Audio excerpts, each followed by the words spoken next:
Neposredno po objavi osnutka zelene knjige korporativnega upravljanja v Evropski uniji, s katerim je Evropska komisija odprla javno posvetovanje in razpravo o možnostih za izboljšanje upravljanja družb v Evropski uniji, je Evropsko združenje delničarjev Euroshareholders izpeljalo dnevno novinarsko konferenco, kjer so predstavili projekt Eurovote.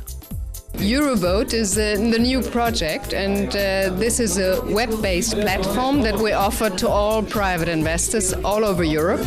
And it's a unique opportunity for shareholders to exercise their vote cross-border. So it's the very first time that this is possible at all.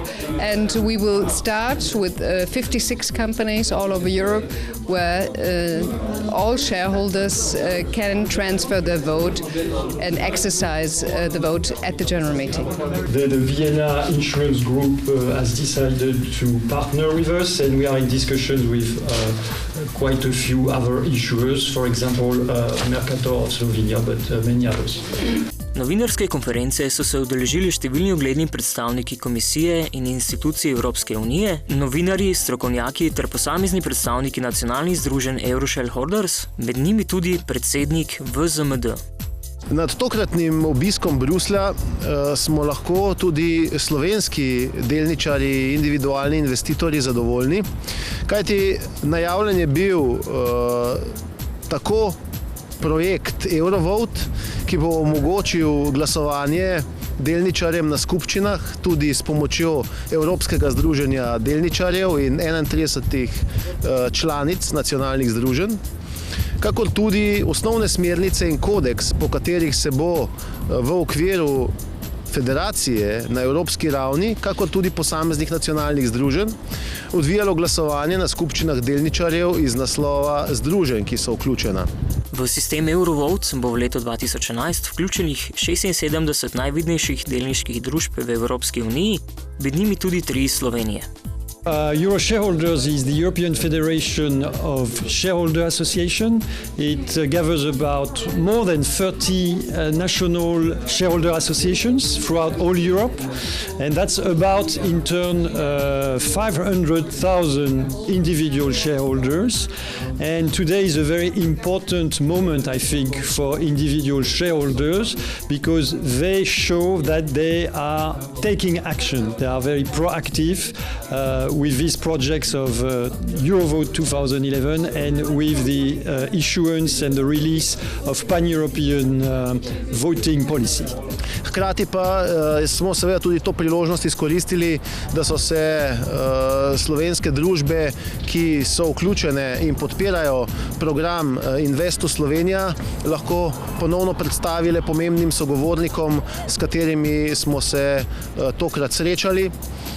Nenazadnje so vse te priložnosti seveda do te mere pomembne in izjemne, da jih lahko ocenimo kot pripoznanost, ki je sicer družbe z domiciljem v Republiki Sloveniji težko dosegajo v drugih primerih in drugih predstavitvah. Predsednik VZMD je po konferenci obiskal tudi sede Slovenskega gospodarskega in raziskovalnega združenja v Bruslju ter z direktorjem dr. Borisom Cizljem in njegovimi sodelavci izmenjal poglede, izkušnje in načrte povezane z dejavnostmi obeh združenj ter njunih programov Knowledge Economy Network in Investu Slovenija. Slovensko gospodarsko in raziskovalno združenje tukaj v Bruslu deluje zdaj že 12. leto. In se ukvarja seveda, tako kot je bilo tudi ustanovljeno, s tem, da zastopa interese slovenskega gospodarstva, raziskovalne sfere in tudi lokalnih skupnosti. Med našimi 24 člani skratka imamo in podjetja iz industrijskega področja, storitvenega, raziskovalne inštitute, univerze in fakultete. Glede na tako pestro strukturo članstva, seveda, je naša naloga zahtevna v tem smislu, ker moramo spremljati precejšen del evropske zakonodaje, o kateri obveščamo naše člane in jih skušamo seveda zato pravočasno pripraviti na tisto, kar jim bo nova zakonodaja naložila kot dodatne oziroma nove obveznosti in pogoje poslovanja in delovanja.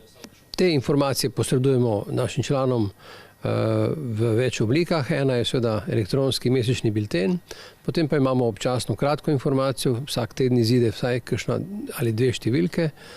To so pa manjši teksti, v katerih opozorimo člane na nek pomemben dogodek ali povzamemo ugotovitve in zaključke nekih ključnih dokumentov, ki so jih sprejele evropske institucije, ali pa opozorimo na neke nove programe, ki se odpirajo, za katere imajo možnost se vključiti in sodelovati.